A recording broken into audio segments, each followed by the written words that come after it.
Welcome to International Securities Exchange's podcast series. Facilitated by renowned educators, ISE podcasts are intended to teach beginning as well as seasoned investors the ins and outs of trading. To find an updated list of podcasts, please visit www.ise.com/podcasts. Please be sure to listen to our important message following this episode regarding the risks of investing in exchange-traded options. Question was interesting to see the deficit, current account deficits on the natural resource countries. Let me go back to the chart so you can see that. And will that turn around? You see the current, which is something interesting about the Australian dollar. Australia continues to run, and had always run, a pretty high current account deficit. And when people were complaining about the U.S. running a high current account deficit and that being a reason for the fall in currency, we would also always say, look at Australia.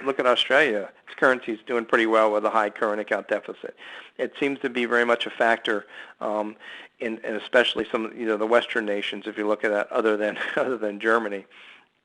But no doubt, as we see a rebound in global demand,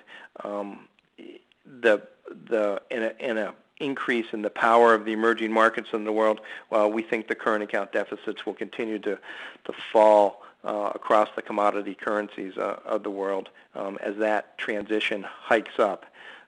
So yes, I guess is the answer. As to precise numbers, I just really can't give that to you. Can't really make a guess.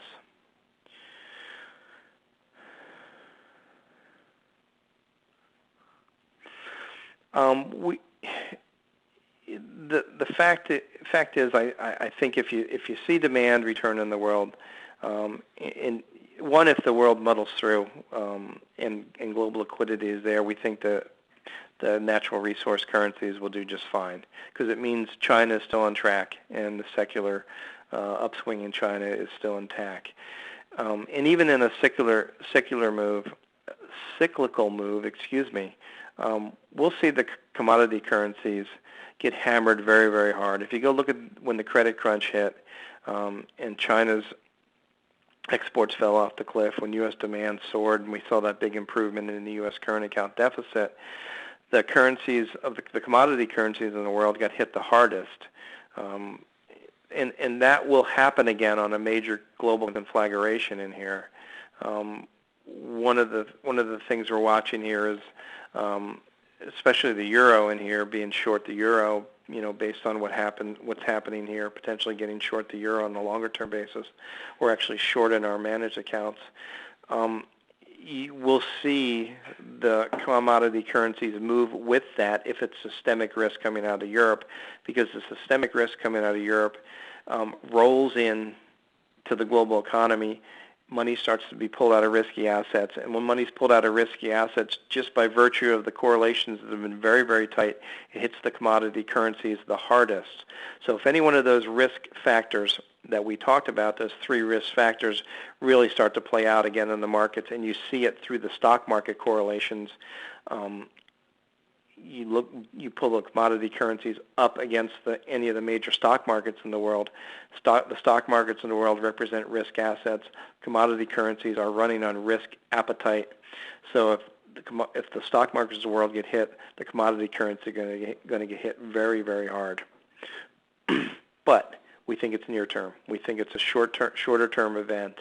And if they do get hit hard, and there is some consolidation, it's just another buying opportunity, because even a cyclical event we don't think is going to change the demand factor for China on a longer term basis.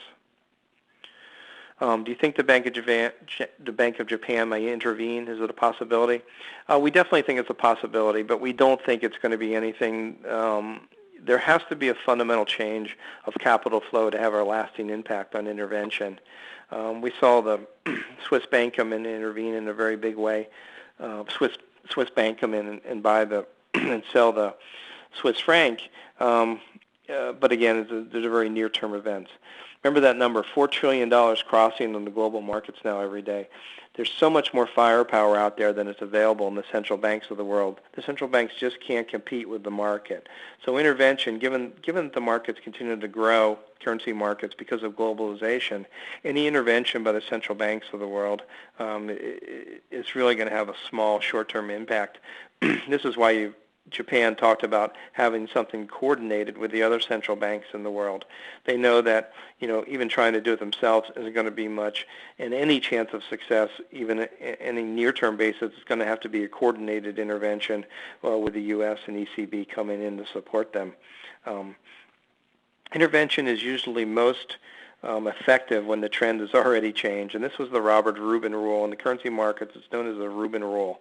You wait for currency trends start to change on some global macro flows, or just some evidence that it's changed, that sentiment is washed out and the trend started the other way.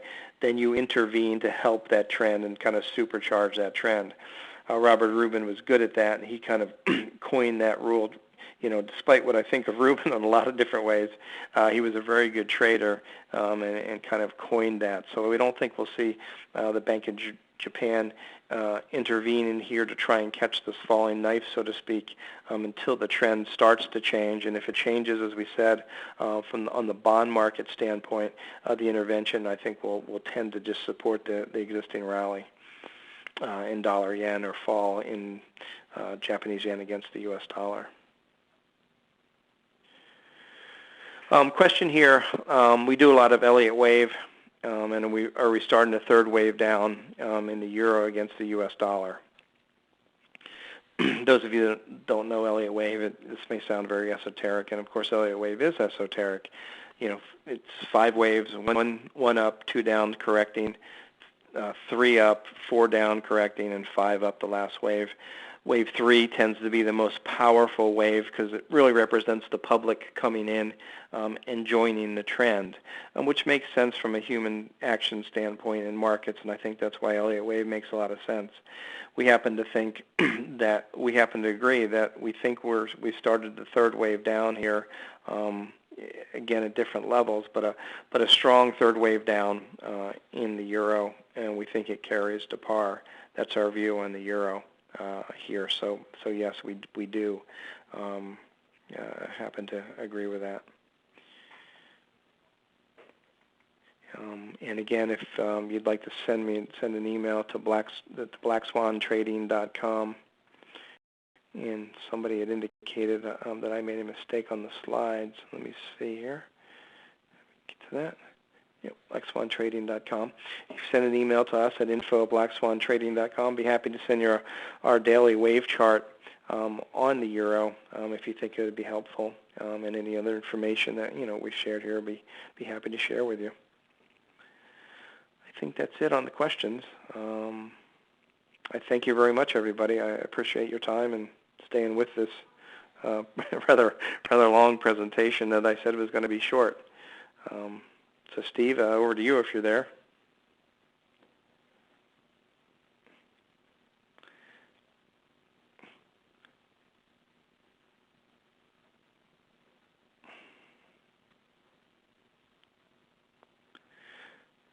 Have we lost Steve?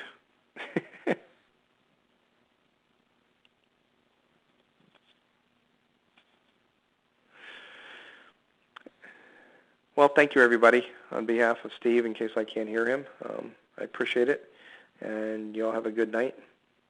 Take care. Thank you for listening to our podcast. To find more podcasts on options, stocks, alternative markets, and market data, please visit www.ise.com/podcasts.